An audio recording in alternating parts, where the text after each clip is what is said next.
भारत सरकार ने हाल ही में जातिगत जनगणना की घोषणा की, जिसको लेकर इंडिया गठबंधन के नेताओं ने दिल्ली में एक प्रेस कॉन्फ्रेंस की, जिसमें कांग्रेस के दिग्गज नेता सचिन पायलट ने कहा कि पूरी बीजेपी सरकार और नेताओं के तमाम विरोध के बावजूद कई सालों से राहुल गांधी और कांग्रेस पार्टी इस मुद्दे को लेकर बहुत प्रखर रहे।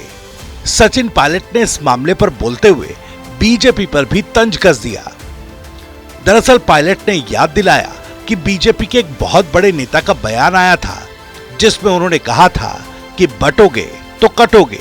पायलट ने आगे कहा कि इस मुद्दे को उठाने पर कांग्रेस नेता और राहुल गांधी को अर्बन नक्सल कहा गया। वही दल, वही सरकार जो 11 साल से सत्ता में है, उन्होंने जातिगत जनगणना को देश और समाज के लिए जहर की संज्ञा दी थी। आज जनता के दबाव, कांग्रेस पार्टी और राहुल गांधी के लगातार संसद के अंदर बाहर इस मांग को उठाने पर मोदी सरकार ये समझ गई कि जन भावना कांग्रेस के साथ है। देश की अधिकांश जनता भागीदारी चाहती है। पायलट ने कहा कि ये सिर्फ एक जनगणना नहीं, देश की अधिकांश जनसंख्या किन हालात में अपना जीवन व्यतीत कर रही है, कितने लोग पढ़े लिखे हैं, क्या काम कर रहे हैं, क्या खा रहे हैं, ये इस बात का पता करने की एक पारदर्शी और वैज्ञानिक कोशिश है।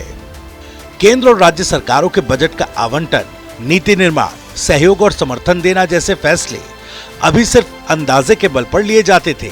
कोई जवाबदेही और कोई पारदर्शिता नहीं थी। सरकार मनमाने तरीके से जहां चाहे वहां बजट का पैसा और योजना लगा देती थी।